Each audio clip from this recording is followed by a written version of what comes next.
हरे कृष्ण। ग्रंथराज श्रीमद् भागवतम की जय। श्रील प्रभुपाद की जय। श्रीमद् भागवतम कथा रूप चैप्टर 72 वृंदावन में वर्षा एवं शरद ऋतु 10वां स्कंद। घर लौटकर ग्वाल वालों ने अपने माता पिता एवं अन्य सदस्यों को उस दिन वन में घटी पूरी घटना कह सुनाई।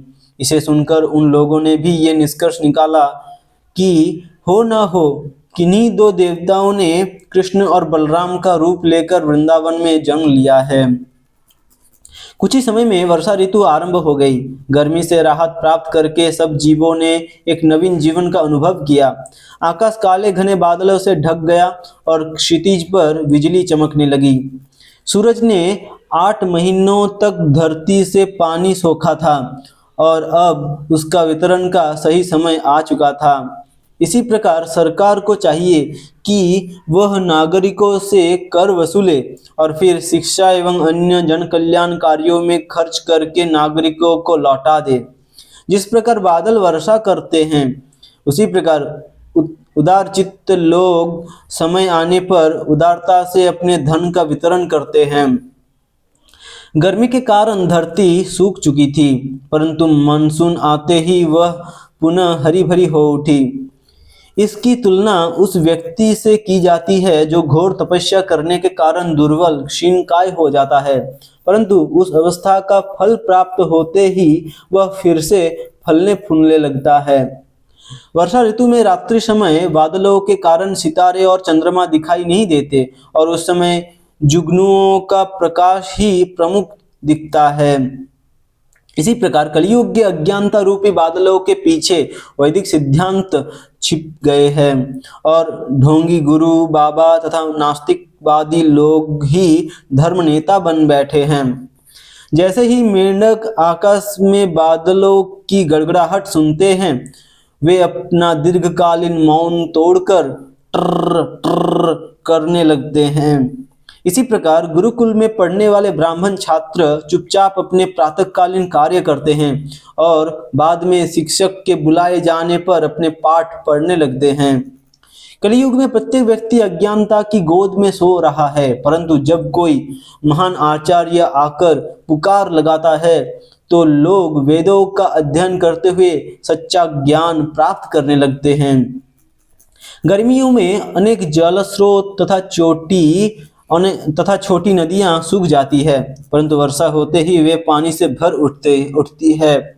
इसी प्रकार सांसारिक भौतिकवादी लोग सदैव सूखे रहते हैं, परंतु कई बार अचानक प्राप्त हुए ऐश्वर्य के कारण वे अच्छे घर, धन तथा परिवार के साथ फलते फूलते दिखाई देते हैं।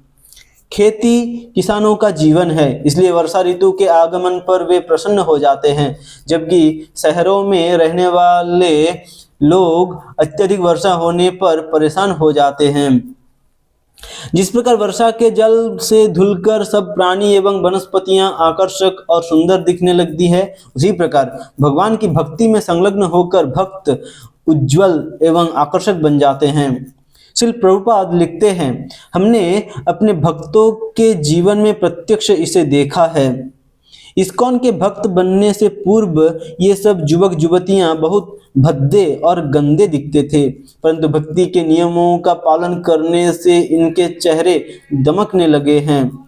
और जब ये युवक गेरुए वस्त्र पहनकर, माथे पर तिलक लगाकर, गले में तुलसी माला पहनकर तथा हाथों में जपमाला लिए दिखाई देते हैं, तो प्रतीत होता है मानो सीधे वैकुंठ से नीचे उतर आए हैं। जब नदियां समुद्र में मिलती है तो समुद्र में हलचल होती है। प्रचंड वायु के कारण जल पहले से ही चलायमान रहता है। उसी प्रकार काम वासनाओं तथा इंद्रिय भोग की इच्छाएं नदियों की धारा के समान अपरिपक्व जोगी के मन रूपी समुद्र में प्रवेश करके उसे सदैव विचलित एवं चलायमान रखती है। वर्षा ऋतु में पर्वतों के ऊपर मूसलाधार वर्षा होती है, परंतु वे उससे उसी प्रकार अविचलित रहते हैं जिस प्रकार भगवान के चरणों में अपने मन को लीन करने वाले भक्त अत्यंत भयावह परिस्थितियों में शांत एवं अविचलित रहते हैं।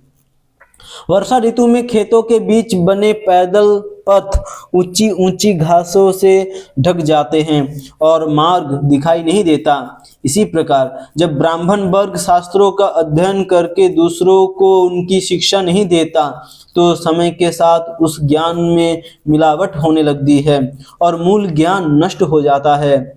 बादल प्रत्येक प्राणी के सच्चे हितैषी मित्र है, परंतु बादलों के एक झुंड से दूसरे झुंड में जाकर चमकने वाली बिजली उस कामुक स्त्री के समान है जो एक गुणवान पति को भी धोखा देती है।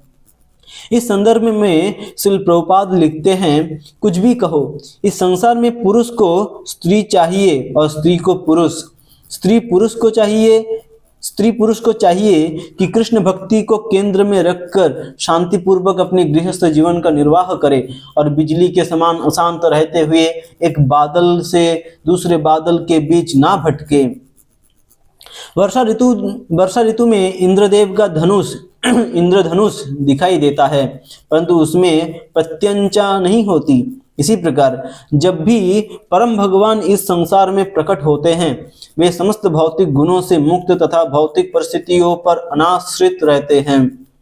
वर्षा ऋतु में अक्सर चंद्रमा स्पष्ट दिखाई नहीं देता। यद्यपि बादल हमारी दृष्टि को ढक लेते हैं, परंतु फिर भी चंद्रमा का प्रकाश से आकाश आलोकित रहता है। इसी प्रकार सांसारिक बद्ध जीव में आत्मा दिखाई नहीं देती, क्योंकि वह मिथ्या अहंकार रूपी बादलों से ढकी रहती है, परंतु फिर भी ये आत्मा का ही प्रकाश है जो मिथ्या अहंकार को जीवंत रखता है। श्यामल बादलों को देखते ही मोर हर्षित होकर उसी प्रकार नृत्य करने लगते हैं जिस प्रकार शुद्ध भक्तों के आगमन पर दुखी गृहस्थ आनंद का अनुभव करते हैं। श्रील प्रभुपाद तात्पर्य में लिखते हैं, हमने स्वयं इसका अनुभव किया है। कृष्ण भावना में आने से पहले हमारे अनेक शिष्य दुखी और रूखे सूखे रहते थे, परंतु भक्तों के संग में आते ही वे प्रसन्नचित्त होकर मोरों के समान नाचने लगे हैं। वर्षा ऋतु में कीचड़, पत्थरों तथा कंटीली झाड़ियां उगने के कारण सरोवरों तथा अन्य जल स्रोतों के तट इतने सुखद नहीं रहते, परंतु इनकी परवाह ना करते हुए बगुले वहां मंडराते रहते हैं। इसी प्रकार वृद्धावस्था में जब व्यक्ति का गृहस्थ जीवन अनेक समस्याओं से भर जाता है, फिर भी वह उसका त्याग नहीं करता और अंतिम सांस तक वही मंडराता रहता है। फलस्वरूप वह आध्यात्मिक जीवन की ओर ध्यान नहीं दे पाता। जिस प्रकार अत्यधिक वर्षा होने से खेतों की मेड़ें टूट जाती है, उसी प्रकार कलयुग में नास्तिक लोग गलत सिद्धांतों के प्रचार द्वारा वैदिक शास्त्रों द्वारा बनाए गए नियम रूपी मेड़ों को तोड़ देते हैं। जब वृंदावन में खजूर और जामुन के वृक्ष फलों से लद गए तो भगवान कृष्ण और बलराम अपने ग्वाल मित्रों तथा गायों के साथ उनका आनंद लेने वहां गए। दूध से भरे थनों के कारण गायें बहुत धीरे चल रही थी, परंतु जब कृष्ण और बलराम ने उन्हें पुकार लगाई तो वे तेज गति से दौड़ने लगी। स्नेहवश उनके थनों से दूध बहने लगा। भगवान ने वन में आदिवासी लड़कियों, मीठा गोंद निःसृत करने वाले वृक्षों तथा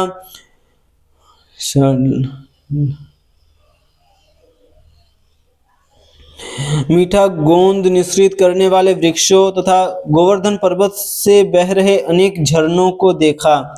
जैसे ही जोर से बारिश होने लगती, कृष्ण निकट ही किसी गुफा अथवा वृक्ष की कोटर में छिप जाते और अपने मित्रों के साथ खेलते हुए कंदमूल खाने लगते। अपने मित्रों के साथ कृष्ण किसी सरोवर या नदी के तट पर रखी चट्टान पर बैठ जाते और अपनी माँ द्वारा दिए गए दही चावल खाते। भगवान कृष्ण अपने सामने ही घास चर रही गायों, बैलों और बछड़ों को देखने लगे, जो पूर्णतः संतुष्ट होने के कारण आंखें बंद करके विचरण कर रहे थे। वृंदावन में वर्षा ऋतु की सुंदरता तथा ऐश्वर्य को देखते हुए कृष्ण ने उस ऋतु को प्रणाम किया। यद्यपि वह सब उन्हीं की अंतरंग शक्ति का विस्तार था। वर्षा ऋतु समाप्त हुई और शरद ऋतु आ पहुंची। आसमान साफ हो गया, जल स्वच्छ तथा वायु की गति मंद हो गई। इसी प्रकार जब भक्ति मार्ग से पतित योगी पुनः भक्ति मार्ग को स्वीकार करता है तो उसका मन स्वच्छ एवं पवित्र हो जाता है। वर्षा के दौरान पशुओं को एक ही छप्पर के नीचे भीड़ में रहना पड़ता है, परंतु शरद ऋतु आते ही वे पुनः मुक्त रूप से विचरण करने लगते हैं। शरद ऋतु में नदियों एवं सरोवरों का कीचड़ भी साफ हो जाता है। जिस प्रकार अपना सर्वस्व न्यौछावर करके बादल चमकने लगते हैं, उसी प्रकार समस्त भौतिक इच्छाओं का त्याग करके शांत योगी पाप प्रवृत्तियों से मुक्त होकर स्वच्छ हो जाता है। कई बार पर्वतों से जलधाराएं बहती है और कई बार वे थम जाती है। इसी प्रकार संत पुरुष कई बार दिव्य ज्ञान के विषय पर विस्तार पूर्वक चर्चाएं करते हैं और कई बार शांत होकर मौन रहते हैं। पानी से भरे गड्ढों में रहने वाली मछलियां नहीं जान पाती कि धीरे धीरे उसका पानी सूखता जा रहा है। उसी प्रकार भौतिक जीवन में मग्न मूर्ख व्यक्ति नहीं देख पाता कि प्रतिक्षण उसकी जीवन अवधि कम होती जा रही है। जब सूरज की गर्मी से इन गड्ढों का पानी गर्म हो जाता है तो उसमें रहने वाली मछलियों को बहुत पीड़ा होती है। उसी प्रकार पारिवारिक जीवन से आसक्त लोग सदैव तप्त रहते हुए दुख भोगते हैं। वर्षा की आशा ना देखते हुए किसान खेतों में जमा पानी को बचाए रखने के लिए मेड़ बनाते हैं। उसी प्रकार आत्मज्ञानी व्यक्ति अपनी इंद्रियों को नियंत्रित करके अपनी शक्ति को बचा कर रखता है। जिस प्रकार शरद ऋतु में रात का चंद्रमा लोगों को सूर्य की गर्मी से राहत देता है, उसी प्रकार सच्चा ज्ञान स्वयं को शरीर मानने से उत्पन्न हुई तप्त पीड़ा से व्यक्ति को राहत देता है। और उसी प्रकार भगवान मुकुंद अपने विरह में तड़प रही गोपियों को अपने संग से राहत देते हैं। जिस प्रकार शरद ऋतु में रात के समय सब सितारे स्पष्ट चमचमाते हैं, उसी प्रकार वैदिक शास्त्रों के सार को समझने वाले व्यक्ति की चेतना प्रकाशवान रहती है। जिस प्रकार असंख्य सितारे चंद्रमा को घेरे रहते हैं, उसी प्रकार भगवान श्री कृष्ण वृषणवंशियों द्वारा घिरे रहते हैं। शरद ऋतु के प्रभाव से सब गाय, हिरण, स्त्रियां और मादा पक्षियां संतान उत्पत्ति के लिए तैयार हो गई और वे मैथुन सुख के लिए अपने अपने साथियों को खोजने लगी। जिस प्रकार उचित समय आने पर ये सब स्त्रियां एवं मादा प्राणी गर्भधारण करते हैं, उसी प्रकार भगवान की भक्ति में संलग्न भक्त समय आने पर उसके सद्फलों को प्राप्त करता है। हरि बोल। समय आने पर भगवान की भक्ति में संलग्न भक्त उसके सद्फलों को प्राप्त करता है। शरद ऋतु में जब सूर्योदय होता है तो समय रात में खिलने वाली कुमुदनियों को छोड़कर कमल पुष्प प्रसन्न हो जाते हैं। उसी प्रकार सशक्त राजा के प्रशासन में चोरों को छोड़कर सारी प्रजा निर्भय हो जाती है। इस ऋतु में सारे नगरों और गांवों में बड़े बड़े उत्सव मनाए गए और नई फसल के पहले अन्न को पकाया गया। धरती लहलहाती फसलों और श्री कृष्ण एवं बलराम की उपस्थिति के कारण भव्य एवं कांति युक्त हो गई। वर्षा के कारण व्यापारी वर्ग, ऋषि और प्रशासकों की गतिविधियां थम गई थी, परंतु शरद ऋतु के आते ही वे अपने लक्ष्यों को प्राप्त करने हेतु भ्रमण करना आरंभ कर देते हैं। इसी प्रकार अपने वर्तमान शरीर में रहते हुए आत्मज्ञान प्राप्त करने वाले योगी उचित समय के आने पर अपनी देह त्याग कर वैकुंठ में अपना शाश्वत रूप प्राप्त करते हैं। हरि बोल। अपने वर्तमान शरीर में रहते हुए आत्मज्ञान प्राप्त करने वाले योगी उचित समय आने पर अपनी देह त्याग कर वैकुंठ में अपना शाश्वत रूप प्राप्त करते हैं। हरि बोल। ग्रंथराज श्रीमद् भागवतम की जय। श्रील प्रभुपाद की जय। हरे कृष्ण।